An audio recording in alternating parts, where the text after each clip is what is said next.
আসসালামু আলাইকুম। ওয়াইডিডিএন অ্যাগ্রো থেকে সবাইকে স্বাগতম। ভিউয়ার্স, আপনারা যে যেখান থেকে দেখছেন আমাদের এই চ্যানেলটিকে, আপনারা দয়া করে সাবস্ক্রাইব করুন এবং বেল বাটনটি টিপে রাখুন পরবর্তী নোটিফিকেশনগুলো পাওয়ার জন্যে। ভিউয়ার্স, আপনাদেরকে আজকে আমি যেই বিষয় নিয়ে ভিডিওটি শুরু করছি সেটা হলো, আমি এর আগেও বলেছিলাম আপনাদেরকে, এর আগের একটা আখের ভিডিওতে আমি হিন্স দিয়ে রেখেছিলাম। লাউ, আমাদের দেশে যে লাউ আমরা করি, এই লাউয়ের দ্রুত উৎপাদন কিভাবে করা যায়। সাধারণত আমাদের দেশে যারা লাউ করেন, বিভিন্নভাবে লাউয়ের ইয়েতে যারাই করেন, ছাদ বাগানে করেন, কমার্শিয়ালি মাঠে করেন, তাদের অনেকের সবচেয়ে বড় যে সমস্যাটা হয় সেটা হলো লাউয়ের প্রোডাকশন আসতে দেরি করে। কিভাবে লাউয়ের প্রোডাকশন দ্রুত আনা যায়, কি কি কাজ করলে লাউয়ের প্রোডাকশন আপনারা দ্রুত পাবেন, এবং কোন কোন জিনিসগুলো ব্যবহার করলে লাউ গাছের ফলন ভালো আসবে, সেই বিষয়ে আপনাদেরকে আমি কিছুটা ধারণা দিব, যাতে আপনারা পরবর্তীতে যে যেখানেই বাগান করেন না কেন আপনারা উপকার পেতে পারেন। পাশাপাশি আমি যে ধরনের বীজ ব্যবহার করি সেই বীজ সম্পর্কে আপনাদের কিছু ধারণা দেব। ভবিষ্যতে আপনারা চাইলে আমার এই বীজগুলো আপনারা নিতে পারবেন। তো ভিউয়ার্স, শুরু করা যাক। আপনি এখন যে লাউ গাছটি দেখছেন, আপনি দেখেন, আমি গোড়া থেকে আপনাদেরকে দেখাচ্ছি। এটা আমার লাউ গাছের ভিট যেটাকে বলি। এই লাউ গাছের ভিটটা আপনারা খেয়াল করেন। আমি ক্লোজ করে দিচ্ছি আপনাদেরকে। আমার এই লাউ গাছের মাটি এখানে পানিতে ভেজা আছে। আমি নিয়মিত লাউ গাছে পানি দিই, এবং আমি আপনাদেরকে আগেও বলেছি, আমি কিন্তু কোনো রাসায়নিক সার ব্যবহার করি না। আমি শুধু জৈব সার দিয়ে আমি লাউ গাছের উৎপাদন আনার চেষ্টা করি। এবং আমার এই জৈব সারের যে লাউ হয়, এই লাউ এত টেস্টি এবং এত সিদ্ধ হয়ে যায়, এত সফট, অসাধারণ টেস্ট এবং অসাধারণ সফট হয়, যা আমাদের শরীরের জন্য খুবই উপকারী। ভিউয়ার্স, আপনারা দেখতেছেন আমার পুরো গাছটাই আমি ফার্স্ট টাইম আপনাদেরকে আগে শো করে নিই, নাহলে আপনারা কিছুটা ইয়েতে পড়বেন, ধাঁধায় পড়ে যেতে পারেন। ভিউয়ার্স, তো এইটা আমার যে ভ্যারাইটিটা উল্লেখ করি, এটা আমার দেখতে দেশি লাউ হবে, লম্বাটে টাইপের, গ্রিন স্কিনের উপরে হালকা সাদা সাদা স্পট থাকে, যে লাউটা বাজারে আপনারা দেখতে পান।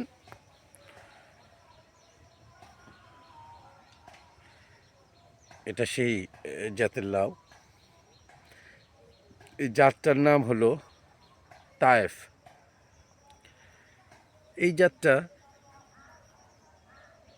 এইবারই আমি প্রথম ট্রায়ালে গিয়েছি। এর আগে আমি অন্য একটা জাতের ট্রায়াল করেছিলাম, সেটা গ্রীষ্মকালীন সিজনে। যদিও ওইটা গ্রীষ্মকালীন সিজনের লাউ ছিল না, ওটা ছিল শীতকালীন। বাট আমি গ্রীষ্মকালে করে দেখেছি যে আসলে এটার গ্রীষ্মকালে করার সক্ষমতা আছে কি না, বা প্রোডাকশন আসে কীরকম, কেমন কি, সে বিষয়ে আপনাদেরকে আমি পরের ভিডিওতে জানাবো। তবে এখন আমি কিছুটা ধারণা দিয়ে রাখবো, এবং সেটারও আমি একটা সহায়ক সাপোর্ট ভিডিও আমি এখানে ডেসক্রিপশনে দিয়ে দিব।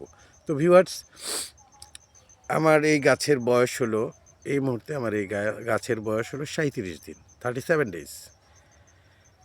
বেশ, প্রথমে আমার গাছ যখন 10 পাতা হয়েছিল, আমার এই 10 পাতার প্রথম যে ডাটাটা, এই যে গাছের যে ডাটাটা, এটা হলো আমার সেকেন্ড জেনারেশন।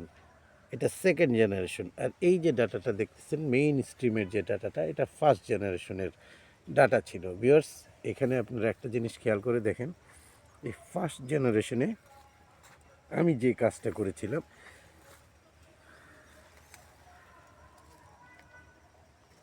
এই ফার্স্ট জেনারেশনের যে ডাটাটা, এই ডাটা থেকে আমি 10 পাতা যখন হয়ে যায় ডাটাটার, এই 10 পাতা হওয়ার পরে উপরের যে মাথাটা আছে, এই যে দেখতে পাচ্ছেন ভিউয়ার্স, ক্লোজলি দেখেন, এই যে মাথাটা আছে, এই মেইন পাতাটা রেখে আমি এই মাথাটা কেটে দিয়েছিলাম।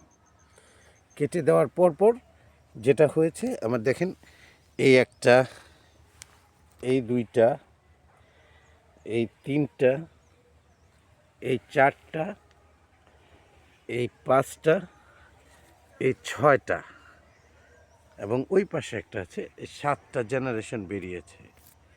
এবং প্রত্যেকটা জেনারেশনেই আপনি দেখেন আস্তে আস্তে উপরের দিকে যাচ্ছে এবং এই জেনারেশনগুলোতেই লাউ আসবে। যেমন এই দেখেন আমার এইখানে দেখেন এই যে লাউ চলে এসেছে অলরেডি আমার এই গাছে। এই যে দেখেন আগায় যে লাউ দেখা যাচ্ছে ভিউয়ার্স, খেয়াল করে দেখেন যে লাউ লাউ চলে এসেছে। আমি 37 ডেজে স্ত্রী ফুল ফুটে অলরেডি চলে এসেছে এবং পুরুষ ফুলে গাছ ভরে গেছে এবং প্রত্যেকটা ডামির শাখা প্রশাখাতে আস্তে আস্তে লাউ বেরোচ্ছে ভিউয়ার্স। তো আপনাকে একটা জিনিস বলে রাখি ভিউয়ার্স, এই জাতের লাউ গাছ, যারা হাইব্রিড জাতের লাউ গাছ করবেন, লাগাবেন, একটা জিনিস বলে রাখি, হাইব্রিড মানেই আপনারা যদি মনে করেন যে এটা খাওয়া স্বাস্থ্যের জন্য ঝুঁকি সম্বলিত বা এটাতে সমস্যা হতে পারে, এই ধরনের যারা চিন্তা করেন আমি তাদের জন্য ভুল বলছি। আসলে হাইব্রিডটা তৈরি করা হয়েছে উৎপাদন যাতে বেশি হয়, কিন্তু লাউয়ের গুণগত মান সব কিছু অক্ষুণ্ণ থাকবে। হ্যাঁ, আপনি যদি এখানে রাসায়নিক কোনো উপাদান ইউজ করেন সেই ক্ষেত্রে স্বাস্থ্য ঝুঁকিতে পড়তে পারেন, কিন্তু আপনি যদি জৈব সার দেন, জৈব সার ব্যবহার করেন, সেই ক্ষেত্রে আপনার কোনো উৎপাদন, কোনো স্বাস্থ্যের কোনো ঝুঁকি থাকবে না। একদম অথেন্টিক অর্গ্যানিক আপনি লাউ তৈরি করতে পারবেন ভিউয়ার্স। আপনারা দেখতে পাচ্ছেন, আমি আপনাদেরকে আরও দেখালাম যে আমার প্রত্যেকটা ডোগায় ডোগায় লাউ কিন্তু চলে এসেছে এরকম। তো 37 ডেজে আমার কিন্তু লাউ গাছে লাউ চলে এসেছে, স্ত্রী ফুল ফুটেছে, পাশাপাশি অনেক পুরুষ ফুল রেডি হয়ে গেছে যেগুলো ফোটার অপেক্ষায় আছে। আপনি দেখেন এই যে পুরুষ ফুল দেখা যাচ্ছে, এটা পুরুষ ফুল, এটা পুরুষ ফুল, গাছের ওই পাশে পুরুষ ফুল আছে, এইটা পুরুষ ফুল, এটা পুরুষ ফুল, এইটা পুরুষ ফুল, পর্যাপ্ত পুরুষ ফুল এসেছে। ওখানে আছে দেখেন প্রত্যেকটা ডামির ইয়েতেই পুরুষ ফুল আছে, স্ত্রী ফুলও আছে। তো ভিউয়ার্স, 37 ডেজের আগে আগে আমি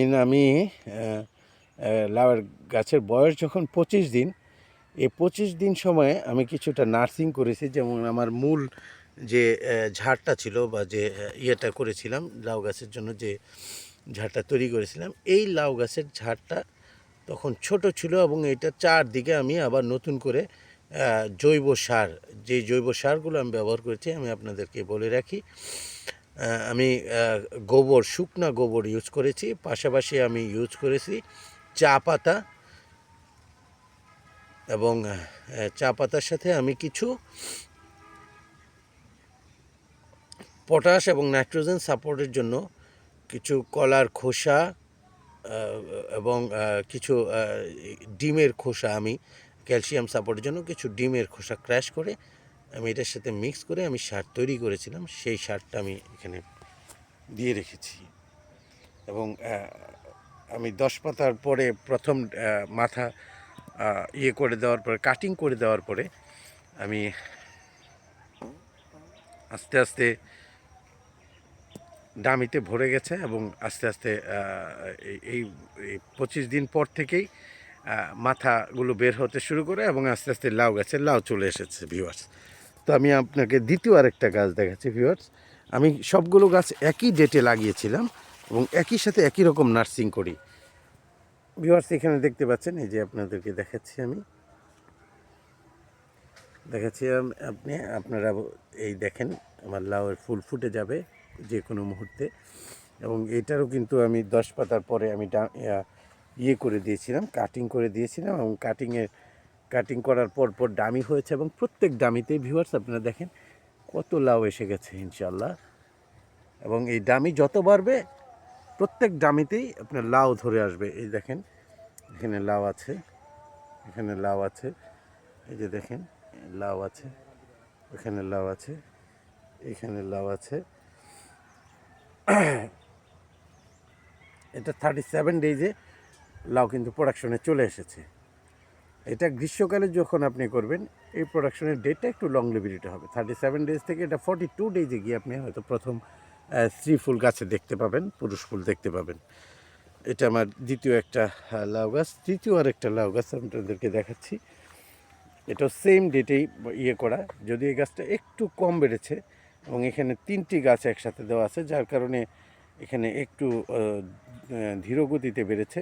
কিন্তু এই প্রত্যেকটা গাছেরই আমি সেম টাইমেই আমি করে দিয়েছিলাম, 10 পাতার পর আমি কাটিং করে দিয়েছিলাম এবং কাটিং করার সাথে সাথেই ডামি তৈরি হয়েছে এবং এই ডামি থেকেই পর্যাপ্ত লাউ চলে এসেছে। আপনারা দেখেন পর্যাপ্ত লাউ, ছোট্ট ছোট গাছে ছোট্ট ডামিতেই আপনার পর্যাপ্ত লাউ চলে এসেছে এবং পর্যাপ্ত পুরুষ ফুল আছে। এখানে দেখেন এই পাতার ফাঁকে লাউ চলে এসেছে ভিউয়ার্স। এখানে এই পাতার এখানে এই যে ডামিতে দেখেন আপনার লাউ চলে এসেছে, ঠিক আছে, লাউ চলে এসেছে। এই গাছটা এখনো পুরোপুরি মেলে ধরতে পারিনি, এই গাছটা ধীরে ধীরে বাড়তেছে, কিন্তু ডামি ঠিকই বের হয়ে গেছে। দেখেন এই ডামি হয়েছে, এই ডামি হয়েছে, এই ডামি হয়েছে ভিউয়ার্স। তো এখন আমি আপনাদেরকে দেশি জাতের বাইরে একটা ফরেন জাতের লাউয়ের সাথে পরিচয় করিয়ে দিচ্ছি। এটা ছিল, এই জাতটার নাম ছিল তায়েফ। এখন আমি আপনাদেরকে যে লাউ গাছের সাথে পরিচয় করিয়ে দিতে যাচ্ছি সেটা হলো আকাবা। এই আকাবা লাউটা একটা জাপানিজ লাউ। এই লাউটাই আমি গত বছর প্রথম আমি ট্রায়াল করেছিলাম গ্রীষ্মকালে। আমি ওটা জুলাইতে আমি জার্মিনেশন করে চারা বাইরে তৈরি করে আমি ঝাড়ে ফেলেছিলাম এবং আমি দেখেছি গ্রীষ্মকালে ওর যে প্রোডাকশন, অসাধারণ প্রোডাকশন, এবং এই লাউয়ের টেস্টটা দেশি লাউয়ের চাইতেও অত্যন্ত বেশি আমার কাছে মনে হয়েছে। কারণ আমি আমার এই প্রজেক্টের আশেপাশে যে বাড়িঘর আছে তারা আমার প্রজেক্ট থেকে সরাসরি লাউ কিনে নিয়েছে এবং যারা একবার কিনে নিয়েছে তারাই বারবার আমার এই লাউ প্রতিবারই কিনে নিয়েছে। আমাকে লাউ বাজারজাত করতে হয়নি, আমার এই প্রজেক্ট থেকে আমি কেটে কেটে আমি মানুষকে লাউ দিয়েছি। তো ভিউয়ার্স দেখেন আমার এই গাছের বয়সও কিন্তু একই ডেটে, সবগুলো গাছই আমার একই ডেটে করা।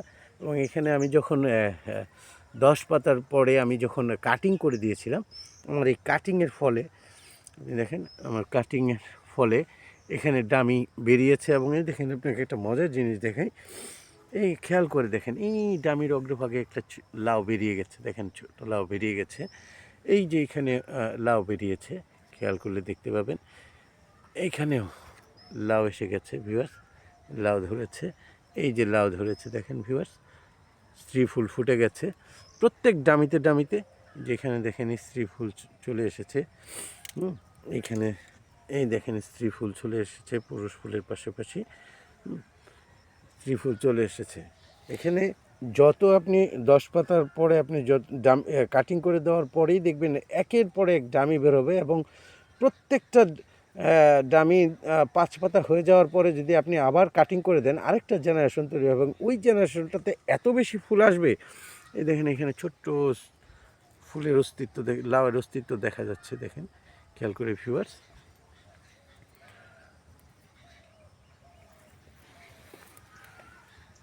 সামনে আমাকে কিছু কীটনাশক প্রয়োগ করতে হবে, আমি আপনাদেরকে দেখাই লাউ গাছের জন্য হার্মফুল যে কীট পতঙ্গগুলো প্রবলেম ক্রিয়েট করে, তার মধ্যে এই যে একটা আপনি ক্যামেরায় দেখতে পাচ্ছেন কিনা পাতার মধ্যে বসে আছে, ভিউয়ার্স খেয়াল করেছেন কিনা আপনার, এই পোকাটাকে চিনে রাখেন। এটা লাউ গাছের প্রথম একটা শত্রু, গাছকে খেয়ে ফেলে, ছিদ্রি করে দেয়। এবং আরেকটা আছে সাদা পোকা, এটা অনেকটা মশার মতো চিকন সাদা পোকা। এই সাদা পোকা গাছকে করে ফেলে। এখানে ভিউয়ার্স আমি আপনাদেরকে দেখাচ্ছি, যদিও দেখা যাচ্ছে না। তো সাদা পোকা এই দুইটা লাউ গাছের জন্য প্রবলেম করে। এবং আরেকটা যে প্রবলেম হয়, গাছের পাতা পচে যাওয়ার রোগ দেখা দেয়। যেমন ভিউয়ার্স আমি দেখাচ্ছি আপনাকে, যদিও এটা পাতা পচে যায়নি, এটা আমার নেটের কারণে প্রবলেম হয়েছে। তো এই ধরনের গাছের পাতা পচে যেতে পারে ভিউয়ার্স। তো ওই ধরনের পচন রোধ করার জন্য কিছু কীটনাশক স্প্রে করতে হয়। আমি আপনাদেরকে জানিয়ে দেব কী ধরনের কীটনাশকগুলো স্প্রে করবেন। তবে এই এই পচামোনা বলে, এই গ্রামীণ ভাষায় পচামোনা রোগের জন্য সবচেয়ে ভালো যে স্প্রেটা কাজ করে সেটা হলো ভিউয়ার্স থিওভিট।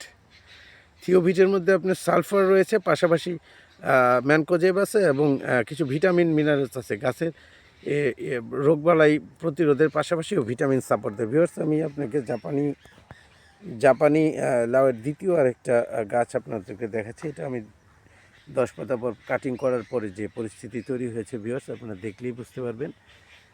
এটারও 37 ডেজ ভিউয়ার্স। এই দেখেন আমার গাছে কিন্তু লাউ বেরিয়ে গেছে এবং এই দেখেন এটা এই গাছের প্রথম লাউ ছিল এটা ভিউয়ার্স।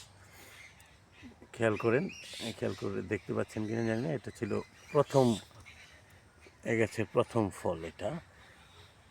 এবং প্রত্যেকটা ডামিতেই পুরুষ ফুল এবং স্ত্রী ফুল আছে ভিউয়ার্স, খেয়াল করলে দেখতে পাবেন আপনারা আছে। এই যে এখানে একটা ফুল ফুটে গেছে অলরেডি লাউয়ের, এই যে পরাগায়ন হবে ভিউয়ার্স। এইখানে আপনারা একটা কাজ করতে পারেন যে লাউয়ের অনেক সময় দেখা যায় যে লাউয়ের ফুল ফুটে যাওয়ার পরেও লাউ কিন্তু নষ্ট হয়ে যায়।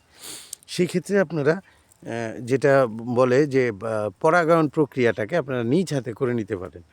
যেমন আমি আপনাদেরকে দেখাচ্ছি ভিউয়ার্স, সরাসরি আপনারা পরাগায়ন প্রক্রিয়াটা দেখেন, সেক্ষেত্রে আপনাদের জন্য আরও ভালো হবে। তো পরাগায়ন প্রক্রিয়াটা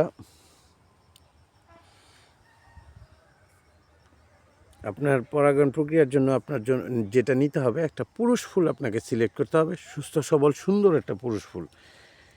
এই পুরুষ ফুল দিয়ে আপনি পরাগায়নটা করবেন। যেমন আমি আপনাকে দেখাচ্ছি, এখানে আমার এইখানে পুরুষ ফুল আছে ভিউয়ার্স, ওইখানেও পুরুষ ফুল আছে, বাট ওটা দেখাইতে আপনাদের জন্য কষ্ট হবে। আমি একটা পুরুষ ফুল এখান থেকে ছিঁড়ে নিচ্ছি ভিউয়ার্স। এটা আমার পুরুষ ফুল, এখান থেকে আমি ফুলটা ছিঁড়ে নিচ্ছি।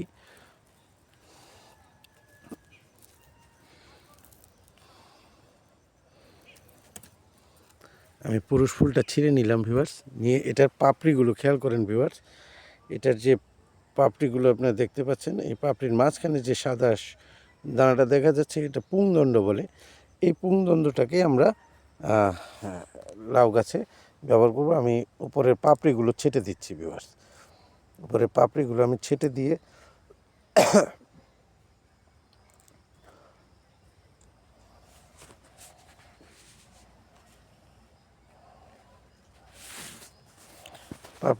ছেটে দিচ্ছি। উপরে পাপড়িগুলো ছেটে দিয়ে আমি এটাকে বের করে নিব পুংদণ্ডটা, যাতে ভালোভাবে স্ত্রী ফুলে প্রবেশ করতে পারে। আমি তার জন্য এটা বের করে নেব ভিউয়ার্স। দেখেন ভিউয়ার্স, খেয়াল করেন, এখন এটার অবস্থাটা এই, খেয়াল করেন ভিউয়ার্স, এই পরিস্থিতি তৈরি হয়েছে, পুংদণ্ডটা বেরিয়ে এসেছে। খেয়াল করেন ভিউয়ার্স, আমি ক্লোজ দেখাচ্ছি আপনাদেরকে পুংদণ্ডটা। এখন আমরা স্ত্রী ফুলের সাথে, যেমন এইখানে আমার একটা স্ত্রী ফুল আছে, এই স্ত্রী ফুলের সাথে আমি পুংদণ্ডটাকে স্পর্শ করাবো। খেয়াল করেন ভিউয়ার্স কীভাবে আমি করছি। স্পর্শ করে এটার উপরে যে ভাগ আছে, এই ভাগের মধ্যে আমি আস্তে আস্তে ঘোরাবো, যাতে এটার যে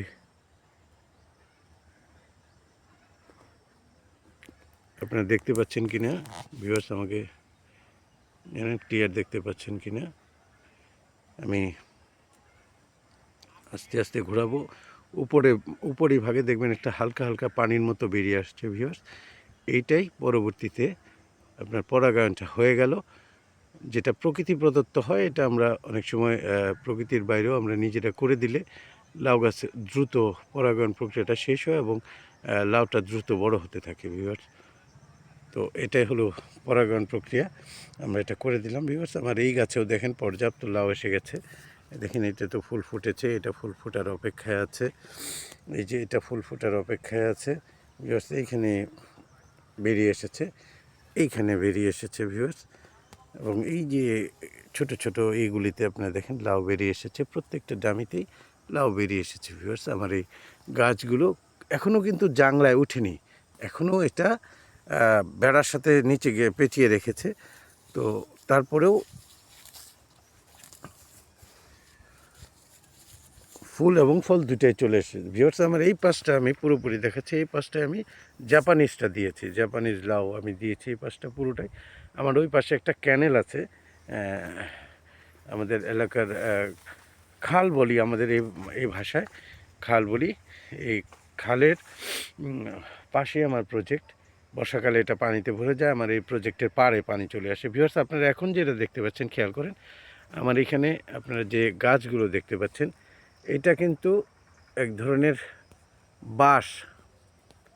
আমি এখানে বাঁশের চাষ করেছি। এই বাঁশটা হলো জাপানিজ ব্যাম্বো। এই বাঁশটার সবচেয়ে বড় লক্ষণীয় বিষয় সেটা হলো এই বাঁশে কোনো কঞ্চি বলি বাংলায় আমরা, যেটা কঞ্চি হবে না। এই বাঁশে কোনো ডালপালা হবে না, উপরে কিছু চুলের মতো হবে। বাঁশটা 30, 35, 40 ফিট লম্বা হয়। এর কুরুল বের হয়ে সোজা লম্বা হতে থাকে এবং নিচের যে ডালপালাগুলো এগুলো আস্তে আস্তে পড়ে যায়, উপরে কিছু চুল থাকে। ভিউয়ার্স, আমি অলরেডি আমার প্রজেক্টে আখ খেতে আমি এই বাঁশ ইউজ করেছি। গাজীপুর থেকে আমি এই বাঁশটা সংগ্রহ করেছিলাম, বাট এবার আমি এই বাঁশের কন্দসহ নিজের প্রজেক্টের কাজের জন্য লাগিয়ে দিয়েছি, যাতে পরবর্তীতে আমাকে কিনতে না হয়। তো ভিউয়ার্স, চলুন আমরা একটু সামনে আগাই। আমি দেখাচ্ছি আমার এই বাঁশ গাছের ভেতর দিয়েই আমি ইয়ে করেছি। বাঁশের পাশে আমার এটা করা। যে এখানে একটা লাউ গাছ আছে জাপানিজ, এটা এখনও পুরোপুরি হয়নি, এটা 10 পাতা হয়েছে। আমি এটারও কাটিং, এটাকে আমি এবার প্ল্যান করেছি, এই গাছটা আমি একটা এক্সট্রা এক্সপেরিমেন্ট করব। এখানে আমি কাটিং করব না, আমি ওকে বাড়তে দেব এবং ওর পরিস্থিতিটা অবজার্ভ করব, কতগুলো ডামি দেয় এবং এই ডামিগুলোতে কী কী ধরনের বা কোন ধরনের ফলাফল পাওয়া যায়, তার আমি একটা এক্সপেরিমেন্ট করব। এবার এখানে আরেকটা লাউ গাছ দেখেন, এটাকে আমি কাটিং করে দিয়েছিলাম। এটাতেও মোটামুটি পুরুষ ফুলে ভরে গেছে, ডামি বেরোচ্ছে এবং স্ত্রী ফুল আসতেছে আস্তে আস্তে। এই যে এক দুটো দেখা যাচ্ছে স্ত্রী ফুল, এখানে দেখা যাচ্ছে স্ত্রী ফুল। এবং এই পাশে আমার শেষ আরেকটা গাছ আছে। চলেন আমি দেখাই আপনাদেরকে। আবার এই জায়গার মাটিটা অবশ্য লাউ গাছের জন্য অ্যাপ্রোপ্রিয়েট মাটি না, তারপরেও এখানে আমি এক্সপেরিমেন্টাল কাজ করেছি। এখানে বালু মাটি বিষ, যেহেতু নদীর সাথে লাগোয়া এটা, এখানে কিছুটা বালির ইয়ে আছে। তারপরে আমি আমার প্রজেক্ট থেকে দোআঁশ মাটি, বেলে দোআঁশ মাটি এবং ইয়ে ব্যবহার করছি, করে আমি ইয়ে করেছি। এটাতে এখনও ওইভাবে ডামি করে দিয়েছি, কাটিং করে দিয়েছি। যে এখানে আমার ফার্স্ট কাটিং ছিল, কাটিং করে দিয়েছি, এখন এইটুকু বেড়েছে এবং আস্তে আস্তে আশা করা যাচ্ছে যে এটা অলরেডি ইয়ে আসবে, লাউ চলে আসবে। এই যে দেখেন এখানে একটা ডামি বেরিয়েছে এবং লাউ এইখানে। ভিউয়ার্স, এই এই জায়গার মাটিটা লাউ গাছের জন্য অ্যাপ্রোপ্রিয়েট না। তারপর আমি এক্সপেরিমেন্টাল কাজ করছি। দেখেন আমি কাটিং করার পরে এই গাছে এখনও ওইভাবে ডামি বের হয়নি, বের হচ্ছে, এই ডামিগুলো বের হচ্ছে এবং পাশাপাশি লাউ বের হয়নি, তবে দু একটা করে বের হচ্ছে। যেমন ধরুন ভিউয়ার্স, এই যে আমার লাউ চলে এসেছে। ডামি বাড়াবার সাথে সাথে পুরুষ ফুল যেমন ধরেছে, স্ত্রী ফুলও বেরোচ্ছে, লাউ বেরোচ্ছে, এখানে লাউ বেরোচ্ছে ডামির সাথে সাথে। তো ভিউয়ার্স, আপনাদেরকে দেখালাম আমি কত সহজেই ছোট্ট গাছে লাউ বের করে আনা যায়, প্রোডাকশন নিয়ে আনা যায়। তার মধ্যে এর জন্য আপনাদেরকে কিছু পরিশ্রম করতে হবে, কিছু কষ্ট করতে হবে। যেহেতু ফল খাবেন, এই ফলের জন্য কিছু তো পরিশ্রম করতে হবে, তবে খুব বেশি পরিশ্রমের কাজ নয় এগুলো। অর্গানিক লাউ পেতে হলে স্বাস্থ্যসম্মত এবং স্বাস্থ্য ঝুঁকিবিহীন, মানুষের শরীরের সাথে কোনো ধরনের প্রবলেম না হয়, তার জন্য ঝুঁকিবিহীন। এখন কিন্তু অনেক খামারিরাই বিভিন্ন ফসলে হরমোন ইউজ করে। এই হরমোন ইউজ করার কারণে প্রচুর প্রোডাকশন আসবে, কিন্তু হরমোনের যে প্রবলেমগুলো হয় মানব দেহে, সেগুলো ইফেক্ট করে যায়। যেমন কিডনিতে ফেলিওর হতে পারে। এখন আমরা কিন্তু বাজার থেকে লাউ কিনি, কিন্তু জেনে বুঝে কিনি না যে এটাতে আছে কি না, যার কারণে আমরা অনেক সময় বাজার থেকে লাউ কিনে আনার পরে দেখি অনেক সময় লাউ সিদ্ধ হতে চাচ্ছে না, লাউ ওইরকম সিদ্ধ হয়নি, এই ধরনের অনেক কমপ্লেন থাকে। যেটাতে এরকম মনে হবে, ধরে নেবেন এই ধরনের লাউগুলোতে জৈব সারের পরিবর্তে রাসায়নিক সার ইউজ করা হয়েছে এবং হরমোনাল কোনো প্রোডাক্ট ইউজ করা হয়েছে, যার কারণে এই ধরনের সমস্যা হয়। ভিউয়ার্স, পাশাপাশি আপনাদেরকে আরেকটু তথ্য দিয়ে রাখি। আপনারা এখন যেটা দেখতেছেন, আপনারা ধরতে পারছেন কি না জানি না, আমি আরও ক্লোজ করি। অবশ্যই এতক্ষণে চেনে গেছেন ভিউয়ার্স, এটা হলো ধনেপাতা। এই ধনেপাতাটাও আমি একটা ট্রায়াল করলাম এই বছর। আমি এটার বীজ করব, এই টার্গেটে এটা ট্রায়াল করলাম। এটা আমাদের দেশি ধনিয়া পাতা নয়, আমাদের দেশি ধনিয়া পাতার সাথে এই ধনিয়া পাতার একটা পার্থক্য আপনারা খেয়াল করে দেখেন। দেখতে পাচ্ছেন এটার পাতাগুলো কেমন, অনেকটা বড় বড় পাতা, কাটা কাটা পাতা। এটা হলো ইটালিয়ান জাতের একটা ধনিয়া। ইটালিতে যে ধনিয়াটা করে সেই ধনিয়াটা, এটার আমি বীজ আগামীতে করবো। এই ধনিয়াটার সবচেয়ে বড় যে বৈশিষ্ট্য, এটা গাছটা বেশ লম্বা হয় এবং এর ফ্লেভারটা দেশি ধনিয়ার মতো অত্যন্ত প্রকট এবং সুস্বাদু। পাতাটা অত্যন্ত সুস্বাদু। আমি গতকালকে কিছু উঠিয়েছিলাম ট্রায়ালে ব্যবহার করার জন্য আমার খাবারের সাথে। আমি খেয়ে দেখেছি, অত্যন্ত সুস্বাদু। এবং আমার এইখানেও কোনো রাসায়নিক সার আমি ব্যবহার করি না, আমি সবই জৈব সার দিই। আমার জৈব সারের প্রধান উপাদানই হলো কাউডাং বা গরুর গোবর বলে যেটাকে। আমি অত্র এলাকার সমস্ত যারা গরু পালে তাদের প্রত্যেককেই আমি বলে দিয়েছি, তাদের যে গোবর আছে এটা এই এখন শুকনো মৌসুম, এখন আমি এই গোবরগুলো আমি ক্যারি করে নিয়ে আসবো আমার প্রজেক্টে, কম্পোস্ট তৈরি করব। তো ভিউয়ার্স, এই ছিল আমার লাউয়ের উপরে আপনাদের দ্বিতীয় ভিডিও। আমি সামনে ফল যখন আরও বড় হবে আমি আরেকটা ভিডিও আপনাদেরকে দেব। আপনাদের যে কোনো প্রশ্নের জন্য, যে কোনো ধরনের সমস্যা, এই লাউ উৎপাদন বা অন্যান্য যে কোনো ফসলগত আপনি যদি কোনো সমস্যা ফিল করেন, আপনি আমাদের সাথে যোগাযোগ করতে পারেন। আমাদের মূল উদ্দেশ্য বাজারজাত সবজি বাজারজাত করা নয়, আমাদের মূল উদ্দেশ্য বীজ বাজারজাত করা। আমরা মূলত বীজ নিয়ে কাজ করি। আমি এই বীজে ট্রায়াল করতেছি। এই যে জাপানি যে গাছটার কথা, লাউ গাছের কথা বললাম, এই বীজের গত বছর গ্রীষ্মকালে আমি ট্রায়াল করেছি, এবার শীতকালে আমি ট্রায়াল করে দেখলাম। আমার কাছে এই লাউটা অত্যন্ত সুস্বাদু এবং খুবই ভালো মনে হয়েছে। উৎপাদনের হার অত্যাধিক। তো সামনের বছর আমি এই বীজটা মার্কেটিং করব। এই জন্য আপনাদেরকে আমি লাইভে গাছের ধারণা দিলাম এবং এর যে ফল কত দ্রুত আসে তাও আমি দেখালাম। এবং গ্রীষ্মকালে এবং শীতকালে লাউয়ের প্রোডাকশনের পার্থক্যটাও আমি গাছ ভেদে আপনাদেরকে বলে দিলাম। আপনারা যে কোনো ধরনের প্রোডাকশনগত যে কোনো টেকনিক্যাল প্রবলেম ফিল করলে আমার সাথে যোগাযোগ করতে পারেন। আমার নাম্বার দিয়ে দিচ্ছি আপনাদেরকে, 01703701414 এবং 01609233929। আজকের ভিডিও এখানেই শেষ করছি। আমার ভিডিও দেখার জন্য আপনাদের সবাইকে ধন্যবাদ জানাচ্ছি এবং আপনারা নিয়মিত আমার ভিডিও দেখবেন। আশা করি আপনাদের অনেক সমস্যা আপনারা সমাধান করতে পারবেন। ধন্যবাদ সবাইকে। আসসালামু আলাইকুম।